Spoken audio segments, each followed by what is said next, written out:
All right, guys, we back. I'm so sorry. So sorry. I literally don't know what happened. Everyone know I am technically challenged, okay? We all know this without a shadow of a doubt. This is Dave's. Yeah, how y'all doing? We back. This is Dave's world. Um this is definitely Dave's world. I am not snabby like this at all. I can't do this stuff. I be trying. That's all you can do is try. It's all good. I love y'all for being so patient. Okay, so we getting people back. Yay! Thank you, Jesus. I was so nervous thinking that the people wasn't gonna come back. No, we're back. So we do have one of our panelists that's going to be coming in shortly. Oh, and the numbers go back up. Come on, numbers, go back up. Listen, because that last question that we just asked, it was just getting juicy. These guys gave such a wealth of information, and it was good stuff. So we definitely got to recap on that because they gave really good information, and we can't even sit here and act like it wasn't good information. We knew, they know what they're giving us, because I'm walking away like, whoa, okay, that's good to know. Little check box in my head, like, oh yeah, he did that. Oh yeah, he does that. Oh yeah, I think I might want that. So that's good stuff. So I'm excited about that. So we're going to go back and re-engage. I thank you guys for coming back. Share to your page, share it with your friends, ladies. We just want to get the information, get the wealth of information that the guys are giving us on tonight. Brother Marcus and Dave is giving us good information, and we want to take that. We want to soak it all in and glean from this information they're giving us. So the last question we were on was, they say men are less emotional and not encouraged to open up emotionally. Do we find this to be true? And they elaborated on what their thought process is with that. So who do you turn to for emotional support, men? Well, it used to be my pastor, but he passed away. But I do have other uh, male friends and pastors, and I have accountability partners who are also men that I turn to. Um, Half of them are married, and the other half are single. So when I need that emotional support, and this is my season right now, actually, I turn to them. Other than that, if I want a woman's perspective, I'll usually talk to either one of my female cousins, or I'll talk to someone who I know can keep my information very confident. Because in my position as a pastor, especially, I can't vent down, and I'm not saying that disrespectfully, but I can't vent, to the people. I have to vent up. So when I need that support, I have to go above me to get the things that I need as a pastor, as a man, etc. So that's my position. Yeah, and for me, like I said, it's somebody that you can trust, who's not gonna make mockery of the situation, and that you're gonna feel comfortable with. So whether it's a pastor, sometimes it's a old coach that you built a relationship with. It could be an old teacher, but for me, it's somebody you went to college with, your brothers and family members, but not all family members, because some family members run with that information. You got to decipher which one it is, and you know who that person is by watching the way they move and Right. how they handle other information. So if it's somebody always calling you about the latest gossip or whatever the case is, then you already know you can't put something that's sacred or mean a lot to you in their possession, because they're gonna run with it. So you have to be mindful of that. Sometimes we set ourselves up by sharing information in, like I always say, KYP. Know your personnel. Uh, know the people that you're dealing with, and once you know that, then you know what you can sometimes you just got to feed people with a wooden spoon from a long distance or whatever the case is. So that's my take on it. Good information. Good information.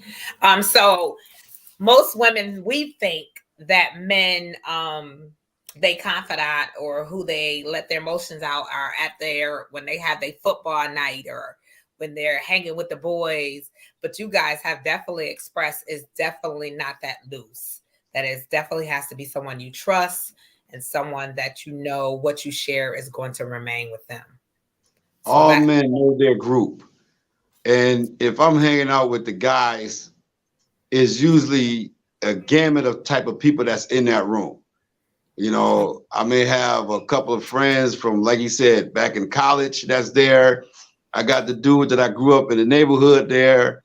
I might have one of my spiritual colleagues there or whatever. And you're not saying everything amongst this group of guys. Mhm. that's true. Contrary to what y'all think. No, not at all. That's why y'all helping us with our thinking tonight. Our stinking thinking. You know what I'm Y'all saying?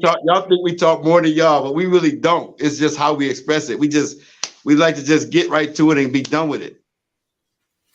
Okay. Yeah. Just think of it this way. Most guys play football at some point, or play basketball. For us, it's like getting to the next play.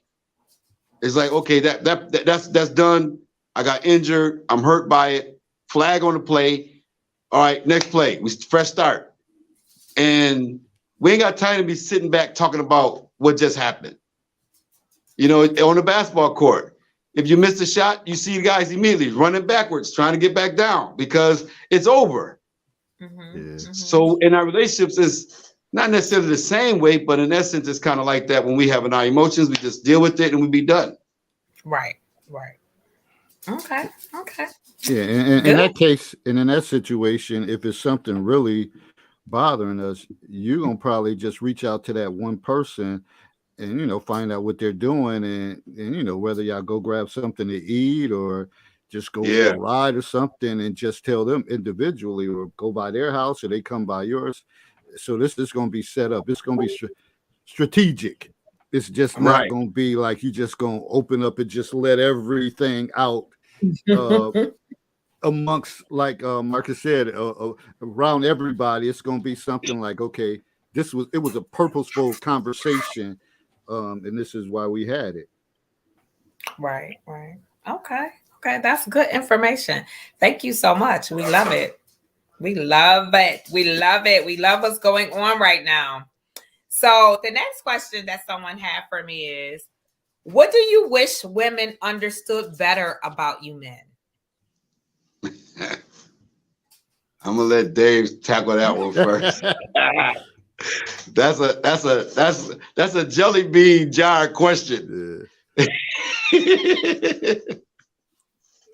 I mean, I don't know. It could be different things, but when I think of myself, it may be certain things that you're passionate about and you really feel strongly about, and you want them to understand it, where they may look at it as, okay, he do broadcasts, he go on the computer, everybody doing that, everybody going live and doing all that stuff. He ain't doing nothing, but you may put in work with this, like do research and do different things, and you want them to understand that, like, it's not a hobby, it's something that I'm passionate about. Like, if you have a man that's passionate about something, then you need to you may not have the same passion, but you may need to try to invest some of your energy towards that passion.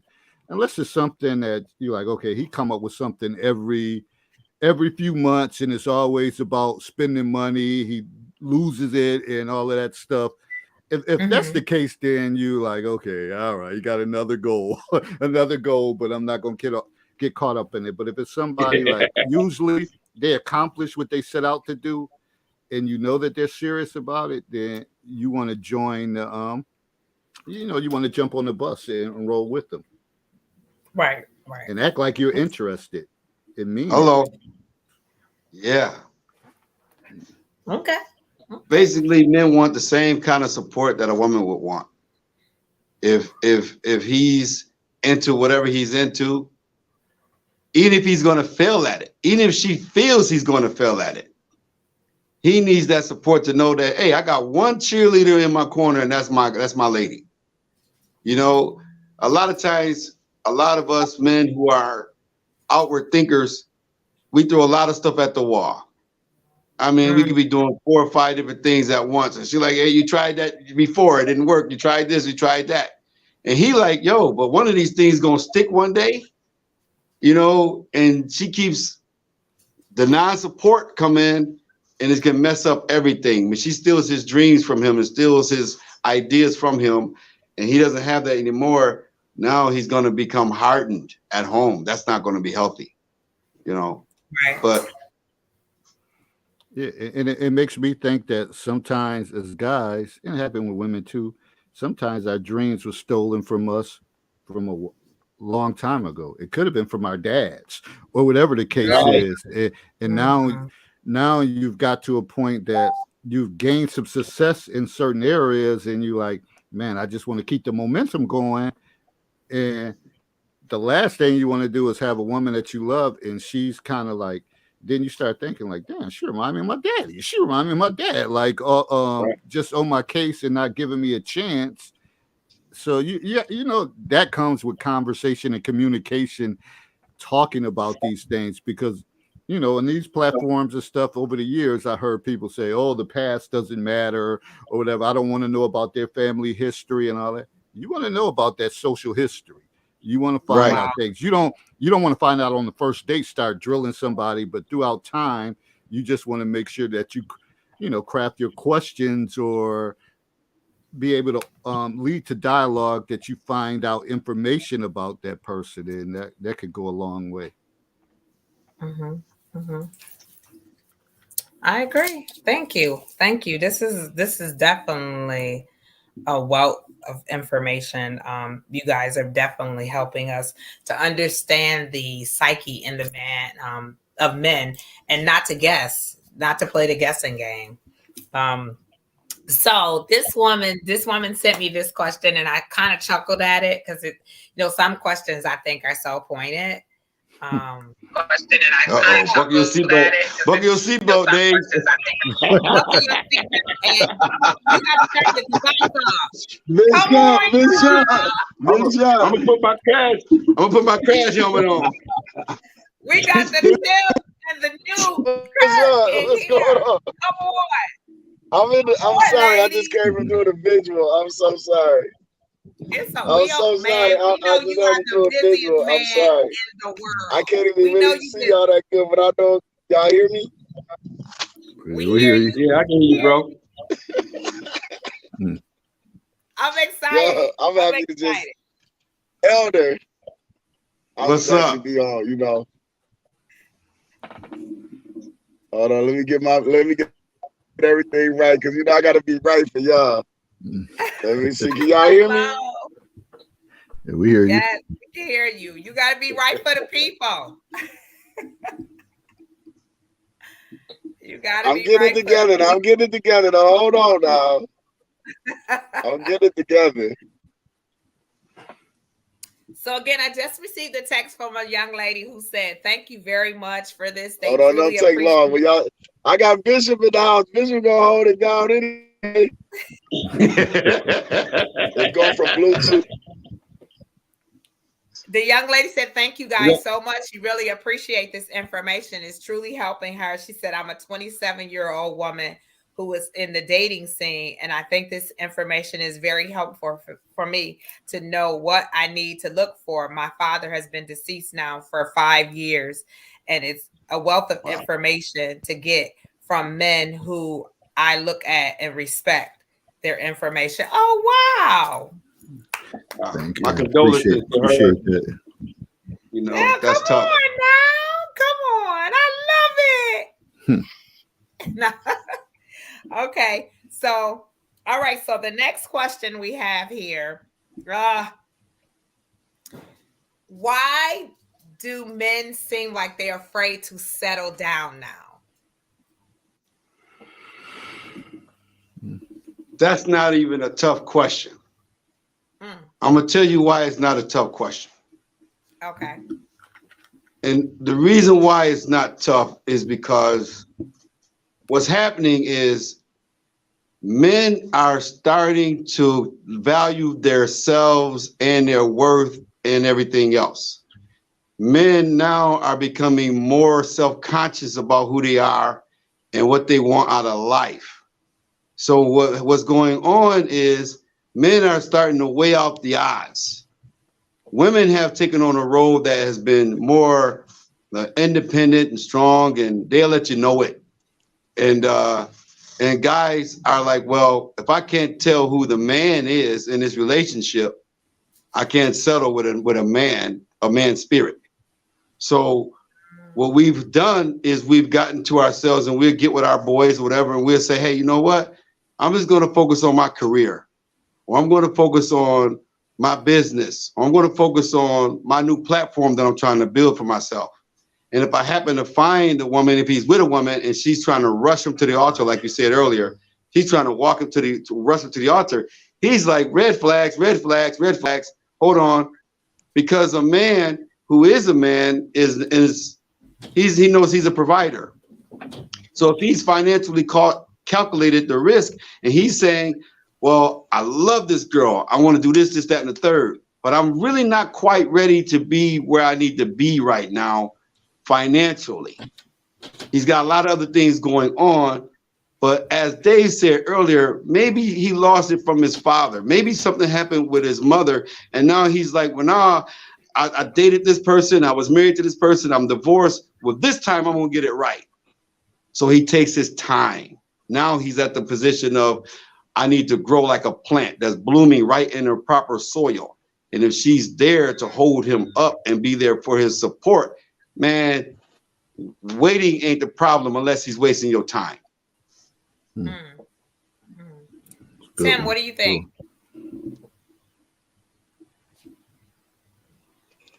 Say that question again, because I'm just now. Hold can y'all hear me clear though? We can hear you. So The can y'all question hear me was, though? Yeah, we can hear you. We can hear you. Okay, what's the question? The question All right, was, now what was the question that was asked? are men afraid to settle down now?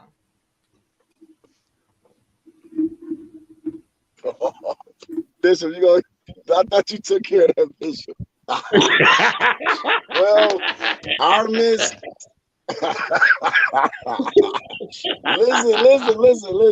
Listen. That's a good one right there. That was a good one right there. No, I don't think that men are afraid to settle down. What I think that's happening is,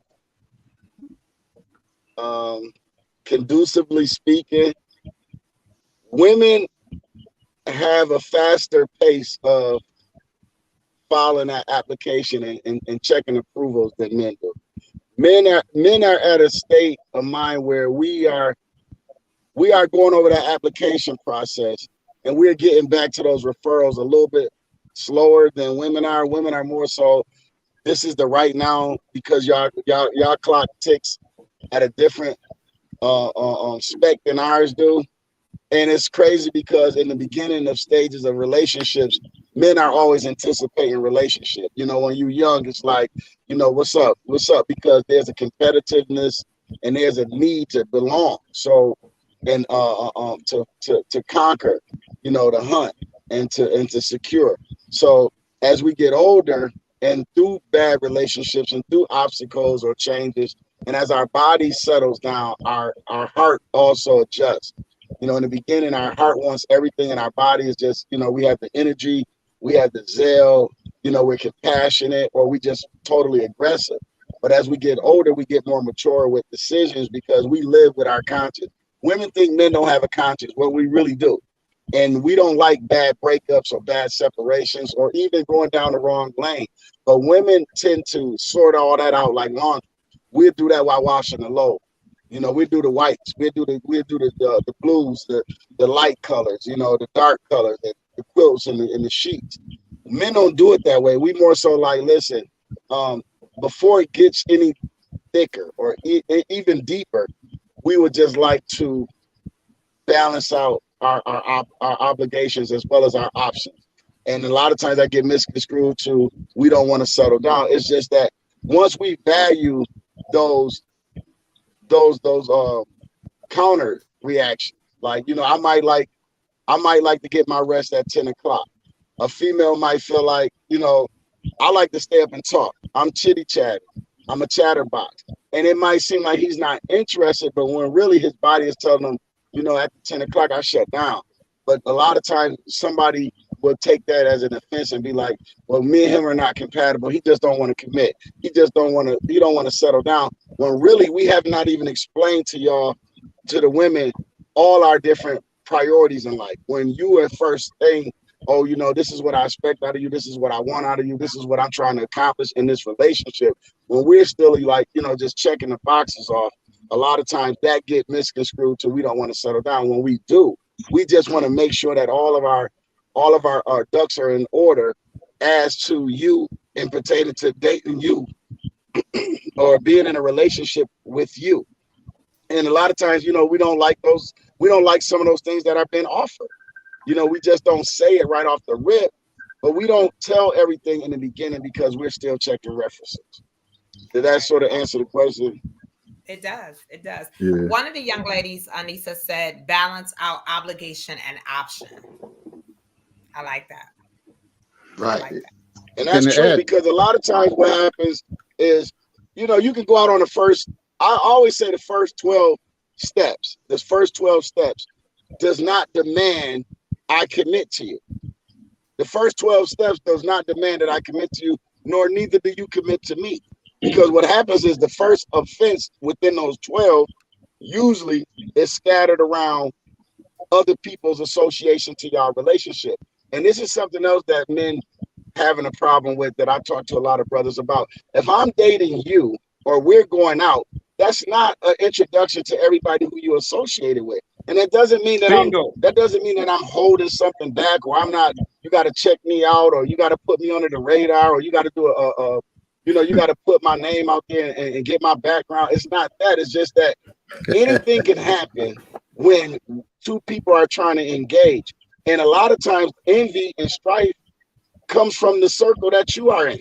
It don't come from those that are looking at you from outside. It comes from those that are looking at you from inside, because remember, they the ones know what you're lacking. They the ones know what you need because you told them and you're telling them.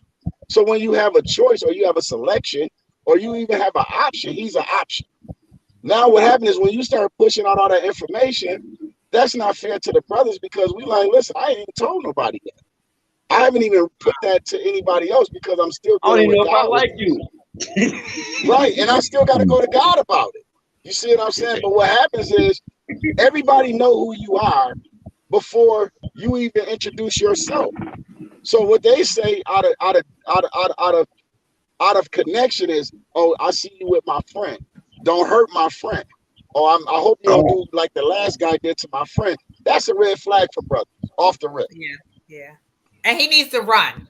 I'm gonna say, run, brother. That's run. a victim. You've been victimized in relationships. That's a red flag because I'm not gonna be your toboggan and push you in the sled all the way, and I don't have no support system for myself. Right.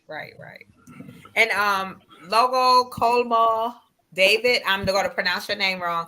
He said, I don't think most of men are afraid, but I feel like most don't want that responsibility. Don't like the responsibility of settling down. So what do you think, David? Well, like the brothers were saying, and also to add to it, it's that proverbial timeline that women always trying to reach based on what they see from their peers. So, you know, they're trying to apply pressure that probably really isn't even there. It's too soon for the pressure that they're trying to apply. So they look at stuff, and you know how the world is set up that everything is pro women. Like when you think about these man-made different holidays and different stuff, that women want a man to be on their side for certain things, and you know they're trying to come at you, and you're thinking like, like they said, wait a minute, I don't even know if I like you, or no, I don't want to be a part of that. I don't want to go over. I don't want to go to Thanksgiving dinner. I only been out with you a couple times, and now I gotta sit around your family. Like, but y'all try to speed up the process because y'all want something concrete and to say, yeah, I have someone. Where men may say, it's okay, I'm not tripping, because guys don't come at each other like that, man. You ain't had a woman or nothing in a while. Women, they push that narrative. So we we're okay. We try to do things stress free and not stress over it. And like, yeah, I'm good where I'm at. I'm making money. I'm not stressing. Kids is good, or whatever the case is. So that's our thing. Right. And that's a huge thing. I've heard men say, I heard a man say that, we don't go to our friends like, man, you think she a good catch? We don't do that. Y'all do that, because we look at the totality of you by spending time with you. So I like that. I like it. Yeah, sometimes men, what we do, we make a mistake and we'll ask another guy sometimes. I mean, mostly when you're younger, you do this. You'll ask another guy, you think she a good catch. Because we tend to fall in love with the physical. Like quick. We like, yo, she cold. You showing her off or whatever. It's like, I didn't even get a chance to even get to know this girl. And then you find out after she opened her mouth, you don't have anything in common. All y'all got in common was the club at the time. All y'all got in common is just church now. All you got in common is just she got her platform, you got your platform, and that's it.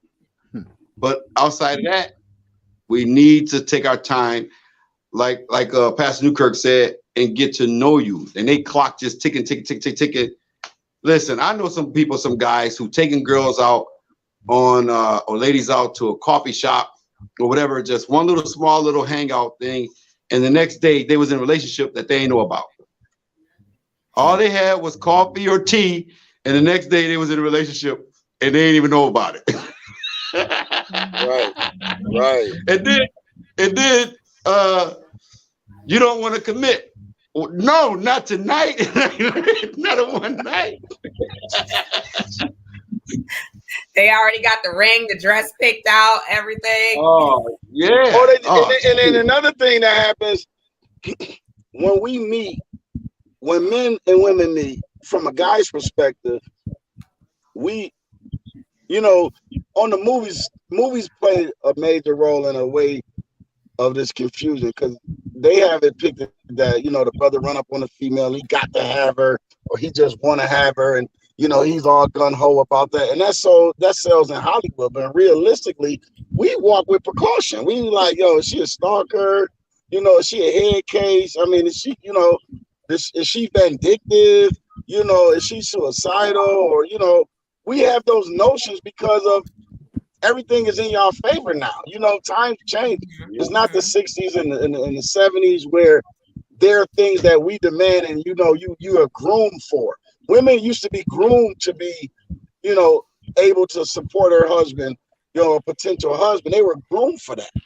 They was raised to have a man understand their qualities. Nowadays, it's like the gifts are different because the gifts based on self-sufficiency. I satisfy myself. I've been taking care of myself. Ain't nobody been taking care of me and my 3 kids. Or, you're gonna be, I know my worth. But the misconception of my worth is your worth is to be shared, because that's what brings out the value of your worth. The reciprocation of your worth is to be shared, because that preserves your legacy and it brings the true reality of what a woman is. But a lot of times they feel like, that's a damaging concept because a brother wants to know your worth. When we say that, we don't mean far as your income and you supporting and taking care of a man. It's just building up the major foundation of both relationships. If I'm talking about your income and I'm talking about your goals and your aspirations, I'm basically seeing, are you self-sufficient in case of? So now you're not up because the Joneses is up. You're not in the church because you heard Bishop Jamal Bryant say something, and now you listen to a few Juanita Bynum CDs, and now all of a sudden now you have this new value. No, are you internally up? Do you know who you are? Do you know who created you? And do you know your purpose to be shared? Not to be used as a tool or who win and who lose. And a lot of times that's what makes us step back, because it's like, oh, who win? You gonna have to cut your hair. And you're like, wait a second, what? Where did this come from? Oh, you know what? If we get together, I'm gonna tell you right now, this is what I'm not going for. That can be done in a derogatory way, which causes us to back up and say, you know what? I just like being neutral right now, and I like having encounters. And men will settle for encounters. Wow.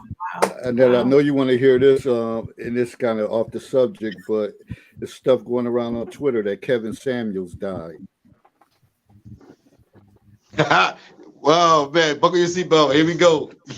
So, Dave, why you raised up to say that I'm not a Kevin Samuel fan? No, I know that, but I'm just saying, like, this is like, dude was making some noise.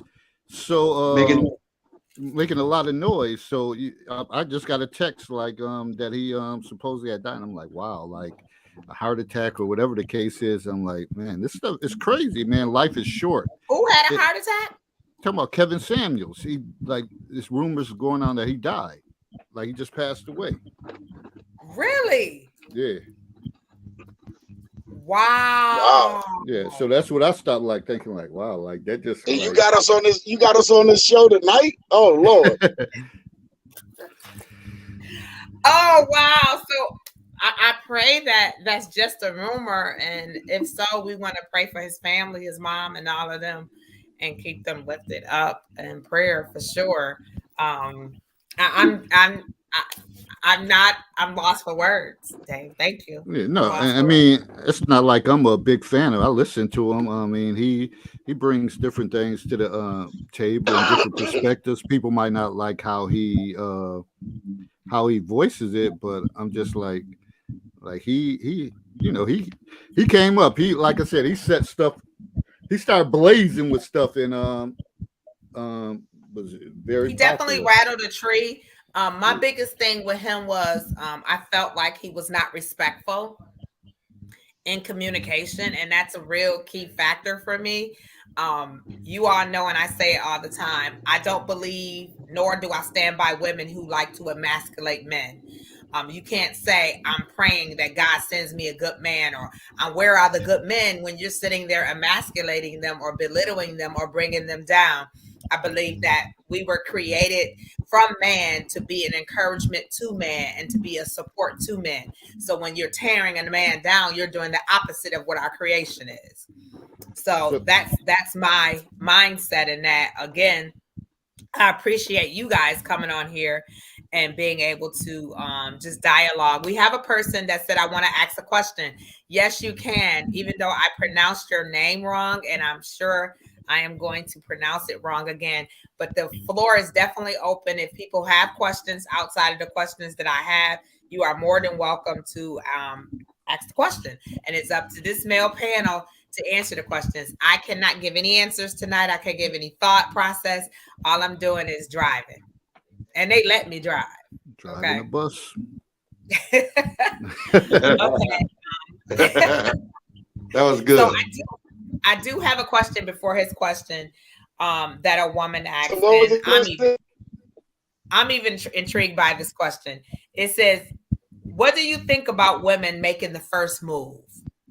Love it. Ain't nothing wrong with it. Ain't nothing wrong with it. I'm gonna give you an example. So if you look at even some of the old television shows, old movies, etc., a woman goes into a bar. She's sitting there at the bar. A gentleman is maybe across the room. They're eyeing each other just a little bit, and she leaves her napkin or her umbrella, and he notices it. She walks outside, and he goes, he grabs her umbrella or her napkin or whatever, and retrieves it, and he chases after her and give it to her. She made the first move by just saying, I'm available. And men kind of we like that, but we have to have the chase. But Ain't nobody gonna know that you like them by just looking at you. I mean, if you ain't trying to make yourself available, but you have to let yourself be known that, hey, I'm interested. Hey, yeah, I'm interested. You don't have to pounce on a guy, but just be a lady.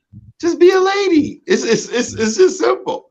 Now, once you made your move and he accepts or rejects, you did your thing. But women seem to be so fearful. I ain't chasing no man. I ain't chasing no man. And then their friends are getting married.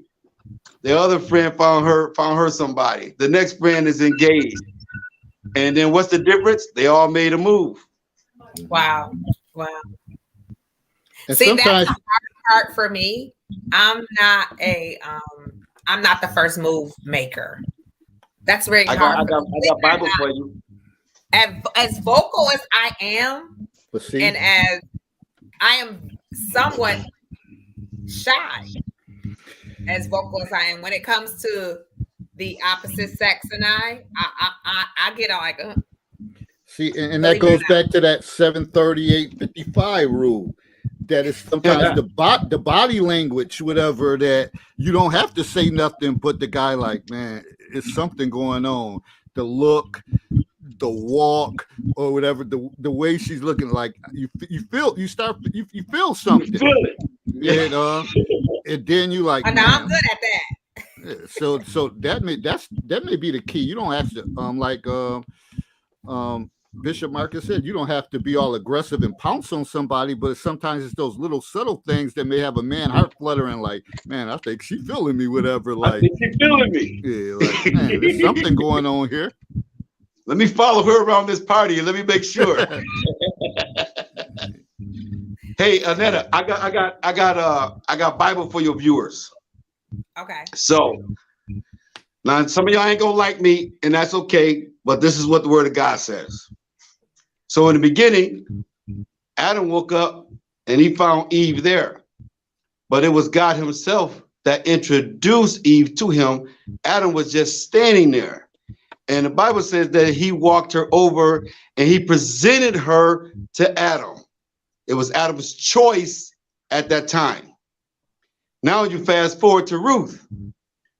Ruth actually went to Boaz and she said, will you redeem me? And in other words, she proposed to him. Oh, Lord, I know y'all ain't gonna like me. He said, let me go talk to the elders in the city, because I think that somebody else might be able to redeem you.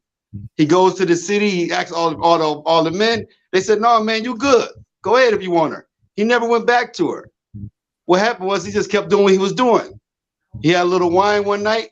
Naomi told her go and present herself, and she went and laid next to him and proposed to him again. I know y'all ain't liking me. Esther was minding her business, yes, but so was the king. The king sent out for a decree, bring all the girls here. And Esther came into the room and she was like, well, I'm just gonna be myself. But in essence, it was God who presented her to the king. My point is, ladies, you got to present yourself to the guy. I know y'all ain't liking me. I already know. I'm getting dark, so I'm getting thick throwing them at me. They might as well take heed to that. Like if you know, Wow. if you're not what you're doing is not working, you know what the definition is. So you may have to try something different. You got to. If what you're doing is not working, and all it takes is a little small gesture, is it gonna hurt to try? If he's a real classy guy, he's not gonna like get the hell out my face or whatever the case is. He gonna process that and say, man, that was cute, whatever. Like, man, she whatever. That's how they gonna say it, David. I don't know. It depends on the environment or where you at, but you're gonna process it and be like, it's gonna resonate with you. Okay. You gotta try something different. I love the question. Okay. I love the question too, and I was like, oh, okay, what's that? So here's another one, because y'all got some good questions. What is the biggest turnoff for you? David, you go first. I think again the loudness, just because I'm a laid back kind of quiet person with it, so just somebody who always want to be on the scene and being heard, and I don't care for that. I don't care for being the spotlight being on us. We together, and you know, your phone ring and you all loud and carrying on, and everybody looking at us like, yo, like this ain't the time or place. So that's just a major turnoff, and that's like at the earlier stages. That would be like a deal breaker to say, no, I ain't messing. I'm not about to mess with her. We're not going no further. It ain't gonna be no second or third opportunity. So that's a turnoff to me. Just being loud and unruly for no reason. Yo, as soon as the question was asked in my head, I started playing. You talk too much, and you never showed up. Yeah. And then you came out with what you said, Dave. I was like, yo, but yeah, the loudness, the rudeness, the disrespect, and the attitude of I don't care, you know. But one major turnoff for me is dinner. If you treat the waiter or the waitress bad, I know you're gonna treat me bad. If you're not gonna respect the person that's actually fixing your food and bringing you your plate, because one day I'm gonna bring you your plate. One day I'm gonna be in the kitchen. And if you're gonna talk to this person and that we paying money to any kind of way, I'm not talking about your meal was wrong, you know, in a sense of like, you know, might be some hair in it, but even then it's how you handle it. Yeah. You know, but if you just can't do that, that's simple thing, a simple public thing, because what's going to happen is, especially in my position as a pastor, she gonna do this in public and try to embarrass me one day at a church event. Yeah, anywhere. What you do on this side of I do, they're going to do on the other side of I do. So before you say I do, you better make sure you check those boxes. Like we were saying earlier, yo, is she loud and too loud? Is she disrespectful to her kids? Another thing. Yes, her appearance and her presentation, but also I'm listening for how she talk about her parents. Mm-hmm. If you don't love your father and your mother who made you, I mean, at least be respectful. And I know there are cases out there where the father may have touched the girl and she just, you know, I'm not talking about those cases where she has valid reason not to want to be at her father's house, right? But I'm even still, though, I'm listening for how you degrade your mother. If you're degrading to your mother, you're degrading your father, and you don't care about them, I can't stand a chance, especially if the relationship was semi-healthy or healthy 100%. So I'm paying attention to those. That's just me, though. I'm paying attention to those types of things. And another thing to add to that is when I finally come around your family, the way that you treat me, don't just leave me in a room and just assume for me to fend for myself. Because remember, I'm quiet by nature, so I'm not going to be a conversation starter. So now you done left me in the room with your uncle and cousins and little kids and stuff running around, and I'm like, and I haven't seen you for like 30 minutes. If you're not paying attention to me amongst your family and you kind of leave me astray, I'm not going to feel comfortable with that situation about going around there. I mean, not saying you have to be with me every moment, but I think if the roles was turned, I'm going to make sure that you okay around my family. I'm going to make sure, like, is she here with me? You good? You need anything? You all right? Whatever the case is. Because some, and you know, it work both ways. Some guys can be rudely like that, and women can be like that too. But that would be a major turnoff for me. Well, it's almost like the warm transfer and introduction. It's like I'm introducing you to my family and friends. Yeah, but there you go. It needs to be a cold thing. It needs to be a warm transfer.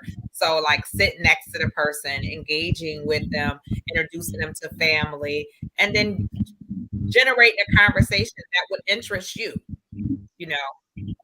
Yeah. And because what we're doing, most part, any man in that situation, he's observing his surroundings. He's watching everybody. He needs to find out who the stupid cousin is that he might have to have an issue with. Right? He's checking out his exit points. If something break off in here, what I'm gonna hit somebody with, right? If someone who's gonna be the one who's gonna try to try me. All of these things are going on inside this man's head because remember, he's a protector, right? So if she walking on and she leaving, you don't care about me because when the roles are reversed and I bring you around my family, just like Dave said, you need anything, you want anything, I'm the servant at that moment. I'm the servant. I am the host, right? So, hey, you need some soda? And if she's bold enough and brave enough and comfortable enough, she said, no, I can get it. Okay, go ahead and get it. Because as you're introducing her to family members, now you want to make sure that she's seated properly. You know, let me make sure I get you a nice chair. Let me make sure that you're comfortable. So why can't I have the same kind of thing? So those are like things that make a guy say, you know what? I ain't dealing with this. Right. So Calamo David has a question he wants to ask you, David. So you have to put your question up so he can be able to see what your question is. Anissa said a knowledge comfortability for that person. Yes, totally agree. Totally agree. So I agree with that. So we have 2 more questions, and then we don't want to prolong the night with you guys. We want you guys to get your rest. Okay. So I think one of these questions we already addressed. But this question is, do you like women? It's 2 questions in one. Do you like women buying gifts? And the other one is, what's your thoughts on PDA?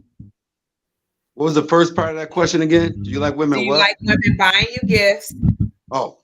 And what's your thought on PDA, public display affection? You want to take mine is simple. I love them both.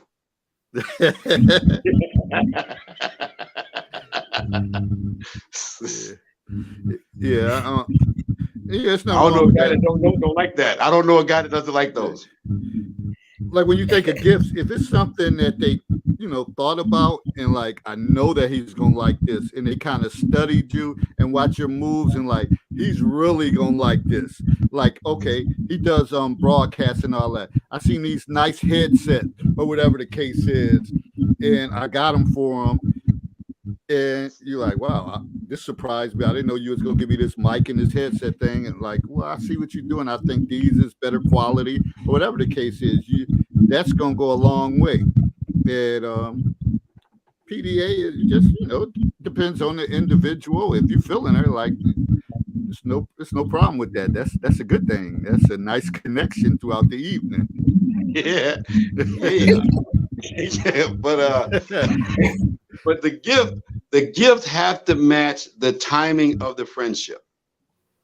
Okay. So you're not going to buy this guy underwear as the first gift, right? Right. You just met this guy, you buying the guy some nice underwear, whatever. So I had to use that extreme just so people can understand, right? You might buy a guy, something subtle. It could be a water bottle with his name on it. It could be, if he's like using Dave's analogy, if he's doing a radio show, it might be something related to his podcast, like it could be a water bottle, keychain, maybe pen or something that said, hey, I'm thinking of you. Something simple, might be a tie, right? It's a first gift. Now later on down the road, okay, you taking all the other stuff.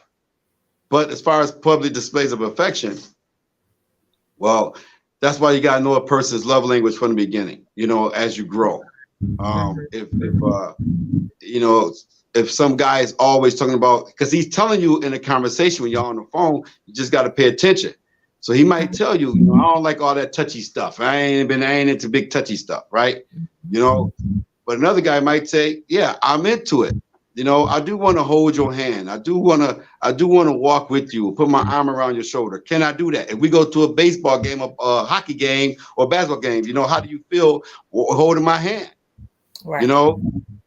You know, and if he or she don't like it, then and if that's really important to you, that's probably not a match. Like if you really like public displays of affection and this person does not like public displays of affection, you are not equally yoked in that area, and you're going to be trying to force it. You're never going to be 100% satisfied. Wow. That's good stuff. All right, so the swapper question is, we talk about this a lot on the Counselor's Corner, so I'm shocked that they sent this to me. Are you intimidated by a woman that makes more money than you? Hell no. To the no. To the no.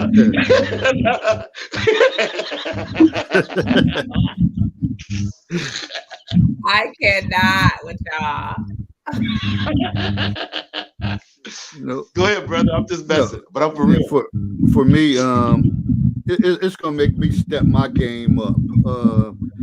Not that I'm intimidated, but I would say to myself, it'll bring the best out of me. Like she's out here grinding, doing this and that. Then I have to step my game up. I just can't be complacent. And not that, some people may do it because they may feel insecure, like, oh, she's going to leave me eventually. But if you're a competitor, you're going to like, man, I got to do this. And she may be the one that helped you get to that next level. So I don't have no problem with it. It's just going to make me get to the next level, and she's going to push me to do better. Right. For me, it's like, to answer that question, is just don't make more money and make a guy feel less than. You can't be making more money, which most women make more money than a man. Depending on the case and situation and the geographic, of course. But when you're making more money and then you have an argument and the first thing coming out your mouth is, I don't need you. Right? I don't need you anyway. I bought you those sneakers. I did this for you, blah, blah, blah, blah, blah.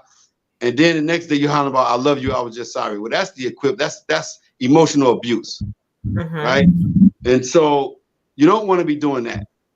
So some guys been in that situation. So they'll say, you know what? I ain't messing with no lady who make more money than me ever again. I'm gonna make sure that she needs me. So he flips the coin and he goes out with his chicken head, thinking that he's gonna raise her up. And then it's a whole different story. Yeah. Hey Dave, I'm dating myself, right? You did. It's still relevant. Hey, I'm 51. My language is still 1980s. It's still relevant. I'm 51 too, so it's still relevant. I'm younger than both of y'all. Yeah, but if the guy is dealing with a young lady who's making more money than him and she's investing in him, of course, and bringing him up, then my thing is, bro, when she's invested in you and done all she can to help you, when you get to that point when you got 2 or 3 stores now, your ministry is blossoming, your podcast is off the chain, don't leave her. Don't be stupid now. Like that's the same one that helped you get up. But like Dave said about being a competitor, most times a man who is like really eager about himself, he's going to say, okay, she doing this, I got to come up, I got to step my game up, I got to go back to school, I got to do this, I got to do that, right? And he hopes for the support. And if he gets the support, then everything's fine. Most ladies got to understand that the millionaire that they're looking for is in a living room already. Now, you got to support that guy, minister to that guy, encourage that guy. You might have to sew into that guy, cry with that guy, right? The whole 9. And now he's like, you know what? I got one person that believes in me, and that's her. And he'll run through a wall for a woman that appreciates him. Wow. That one person. Wow. No, that's like really powerful, guys. To hear y'all say that, that's like really, really powerful.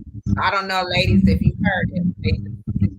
Both of them just stated just that one person encouraging will push them to the potential push them beyond the potential that you see in them. So that's really, really huge. That's really, really huge. I got So one more thing. I got one more thing before I forget it. It's going back to the question about a turnoff, but it's also kind of culminating with what you just asked. And that is this. Don't be on the phone dogging your man out to your girlfriend and then want to kiss on him with them same lips. Mm. You dogging that man out on the phone, and he happens to hear you on the phone dogging him out to your cousins, your friends, and family, and everybody else. This man now don't want to perform in the bedroom. He don't want to perform outside the bedroom. He don't even want to be there for the night because he heard you just dismantle him to people he may not even have met yet. And now when he goes to the cookout, they already know him, his business. Mm-hmm. Be careful with that. And if you want to go medical, if a man is having an issue or something like that, whatever's going on with him, it could be diabetes, it could be high blood pressure, it could be whatever. That's between you and him. That's not between him and the whole community. You say, oh, my man, he got this issue. What am I going to do with all this other stuff? That's not for everybody to know.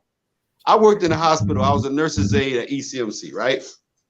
And I worked on a brain injury unit and a spinal cord unit. So, and I've seen people who are quadriplegic and paraplegic shut the curtain and get busy as a quadriplegic and or a paraplegic.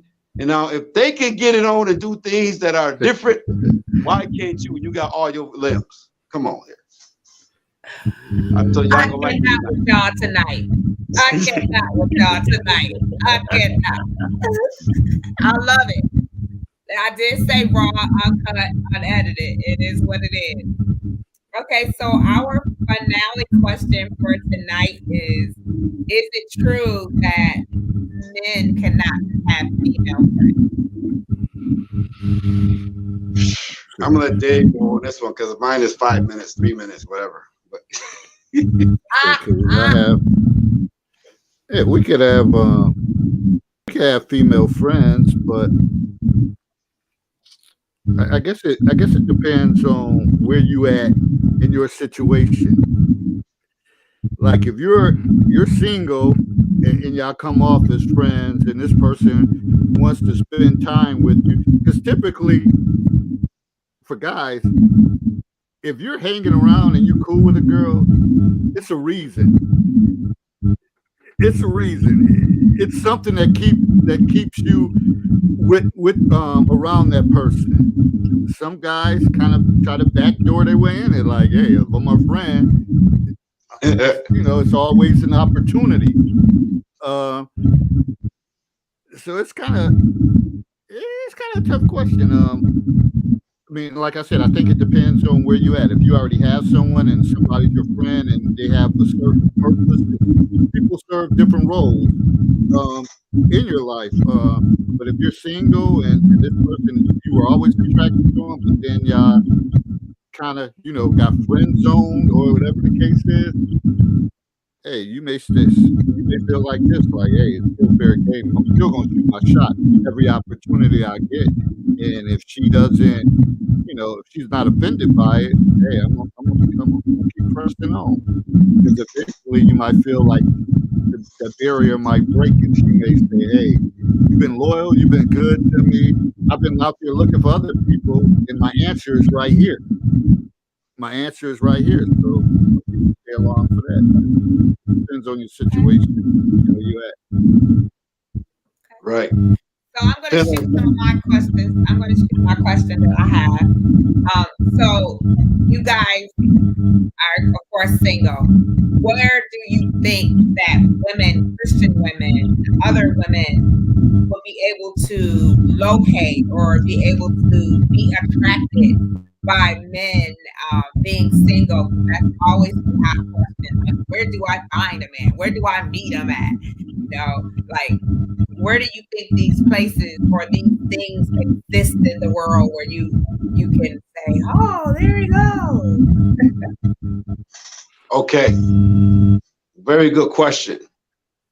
Most guys who are single and qualified and ready, at least for companionship. Now, my definition of companionship is a platonic friendship. You're learning and growing with each other. They're at work. They're busy. They're doing their thing. This guy don't have time to just be willy-nilly. This guy's about his business. So where you find business people at? You find business people at network events. You find these guys at the art gallery. You find these guys at the history museum. You find these guys at a play or at an opera even. I like opera, you know, and classical music and all this other stuff. You find these guys listen to a live jazz band because he just happens to got to go out, got to blow off some steam. And he's like, listen, I'm going to listen to this jazz band, hand me a few, and I'm chilling. He called his boys up. They're all hanging around the table. They're sitting at the table with their shirt and tie on, right? Most times, or at least maybe a suit jacket, depends on the venue. And he got his shirt open a little bit because he's just relaxed. Some guys maybe just have the tie on and his shirt is open and the suit jacket. He just relaxed. So you got to go to where they are, right? They're at their events and they're going to go to other people's events, right? That's where you're going to find these guys. Now, if you just want just any Joe Schmo, then go to the local bar, right? But you're getting what you're getting when you go into that pool. That's facts. But you want somebody of high caliber, right? Then you got to do a high caliber thing, right? And you can't be intimidated when you get there, right? Because this guy may offer you, I mean, let's just keep it 100. This guy may offer to buy you a drink, but he's also going to be checking to see how many drinks are already next to you, see? And he's going to see if you already got 4 or 5 drinks ahead in front of you that's empty or half full. She might be an alcoholic. I ain't talking to her.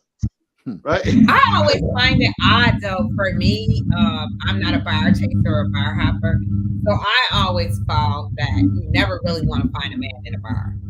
Okay. The reason why I say that is because 5, 10, 15, 20, 30 other women don't find him in that bar. Okay. Especially if that's his neighborhood spot. So right. I'm just very selective. I always tell women the bar is not what you want to find. You don't want to know. Right. Your doctor's office is a good place. You go to visit the sick, right? All these nurses, men nurses and doctors and anesthesiologists are walking around and you see this good looking dude and you ain't fit at least smile at their brother and let them know that you might be interested. No, because I don't approach no man. I ain't chasing no man. I just heard somebody feel this right there, but it is what it is. But you give it a and sometimes it may be something simple as like a little get together, a game night or something where you have professional people. You already know the crowd and they might invite a coworker there. You might be there and you're in that type of setting. And next thing you know, you're not out, like you said, at a club or bar. You're really not having that much conversation. The music is loud. You're yelling and screaming at each other. But at a little intimate, little get together, certainly opportunities create itself. You may enter her and say, "Oh, I notice notice her cup is empty. Would you like me to grab you something? You need anything?" Or her plate is full. Come on, Dave. Stop. You might want to, take your plate, dump it, or whatever the case is. Just little gestures like that go a long way. Right. So, Dave, I'm giving you kudos up for that. I'm going to cater to you, but I'm going to pay attention. Oh, see a black man turn red. They're going to black man that turn red right there.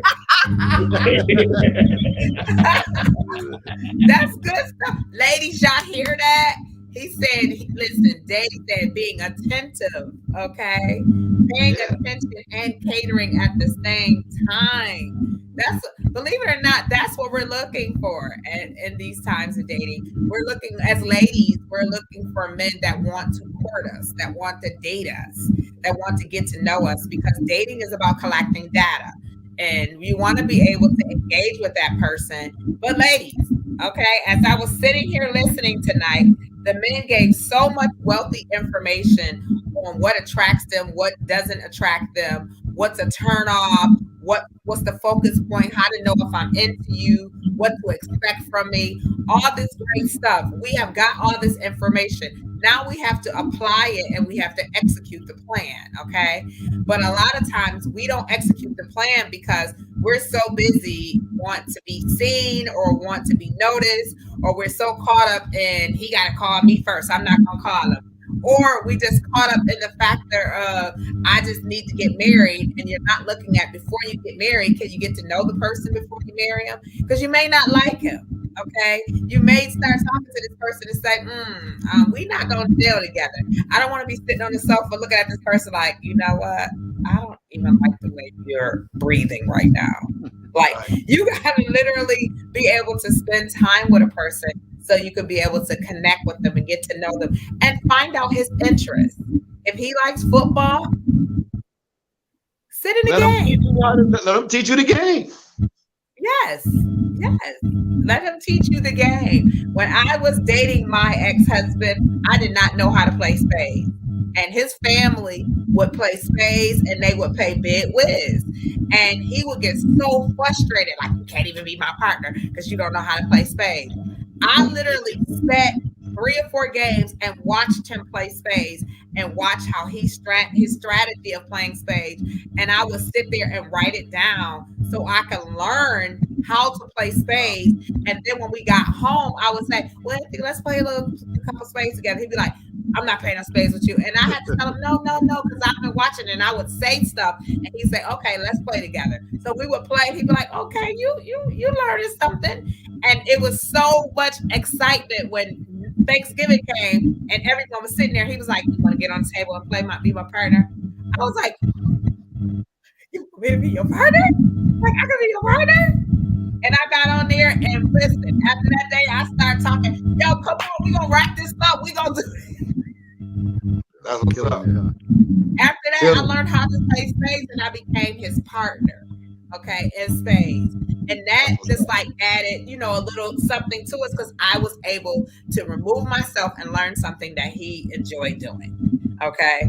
So sometimes, ladies, we have to step back and we have to observe things. We have to look and we got to, like she said, Anissa said, be teachable. There's nothing wrong with being teachable. You know what I'm saying? In a relationship, be teachable, be relatable, be accessible, be vulnerable, and be sensitive. Okay. All right. Yeah. So we're going to close this out. I'm going to give something for the men to close it out. I'm not going to close it out. I'm going to allow Pastor Marcus and David to close this out. They're going to give you guys some jewels, drop some wealth to you, drop some encouragement. But I'm going to pass it over to you, Pastor Marcus, and then David. You guys can close it out. I'm giving it to you guys. All right.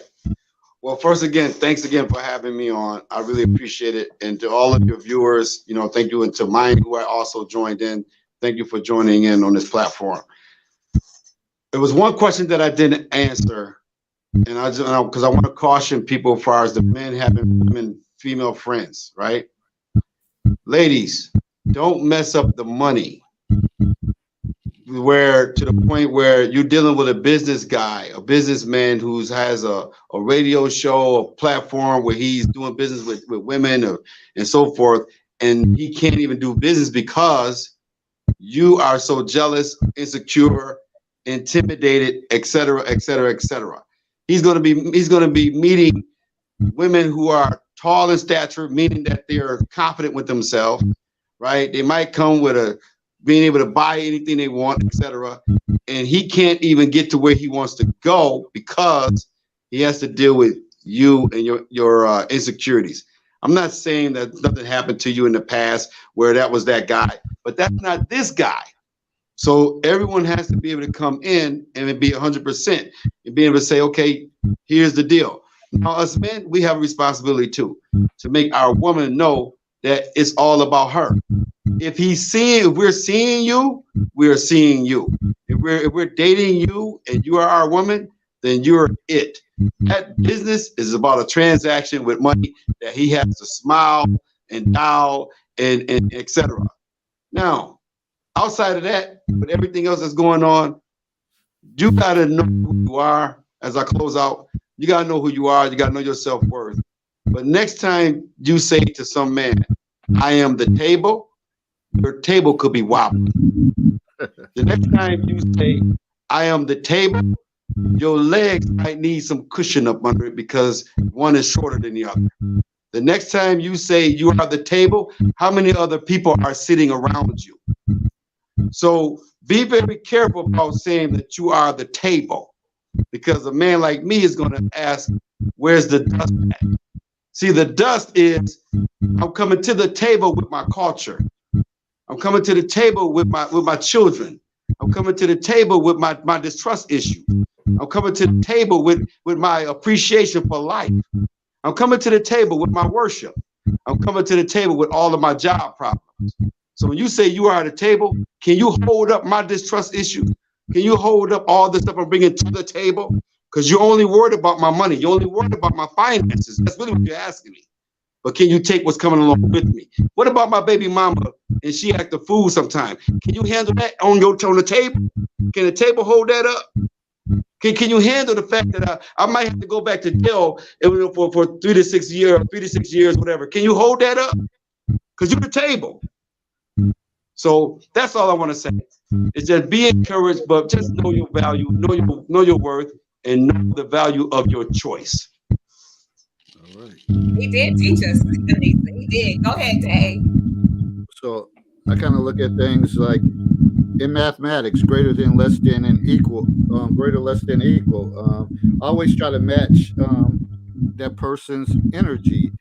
And one of the things, a parallel I want to make back, like watching one of I think Magic Johnson Chronicles with him and Cookie, when Magic was out Showtime, living his life, doing whatever he did.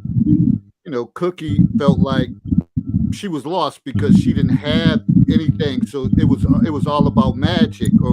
So if your man has a passion or interest and he's out there doing his thing and he's out networking, find you something like that. Whether you've been working a job, go back to school, do something that occupies your time. Because the last thing you want to do is be someone that, you're stuck in the same position, been doing that for 10, 15 years. You work, come home, got the kids, but you never had anything that brings out that competitive fire in you. That's probably going to filter down into your relationship, especially if he's out and about and on the scene. So you want to match that energy and understand, like, hey, I'm just as busy as he is. And it may be a time that he say, hey, baby, I wanted to do this. And you may be able to say, well, actually, I got this plan, or I got that. That's a different level when you're not always, when you got something going on yourself, instead of being lopsided. So that's when we always talk about balance. Make sure that your energy and you have that same amount, that you got things going on too. Because if only one person has everything going on, sooner or later it's going to lead to dysfunction. So make sure that you just as equal. Now, granted, women, I give you your props that if there's kids involved, more than likely that's a big battle right there. If you got kids, but if you got family support and stuff that nothing stops you, then that's a different story. So think about all that stuff when you're looking at the whole grand scheme of things. Wow. I want to say thank you guys so much. I do think we need to have another segment with you men. It's definitely very impactful, very powerful. Next week is going to be a break. So I'm going to take a break next week. I'm going to take a vacation from the podcast next week.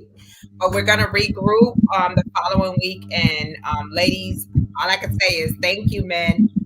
Thank you, Pastor Marcus. Thank you, David. Thank you, Tim, for coming on. I thank you guys for allowing this opportunity to engage with us and to communicate with us and drop some jewels, because we need to know. We need to know what you guys expect from us. We need to know how we're maneuvering. And some of us need correction. You know, it's not a problem. I think the greatest thing about life is learning and then learning and changing. Okay, because repeating the same cycle, you're going to get the same results. But to learn something and do it different and reroute how your thought processes and your mannerisms, your mood, your emotions, you're going to get better results. Again, thank you guys tonight. We appreciate all the viewers, all your comments, your hearts, everything. We thank you guys on tonight. You guys have a wonderful evening. Happy Mother's Day to all the ladies. Happy Mother's Day. For For sure. those whose mother have transitioned, we're praying for you. We're keeping you covered because we know this can be a very trying time. So again, I want to say Happy Mother's Day. David, tell your mother I say Happy Mother's Day because she likes me. For sure. I'll let her know. She's probably watching it too. So that's all good. And I want to get those sentiments too. Happy Mother's Day. Have a great weekend and enjoy and be safe. Thank Happy you. Mother's Day to all the mothers. Thank you. And praying for you, Bishop. Praying for you. All right, you guys have a great night. Bye-bye. See ya. Right. Bye-bye.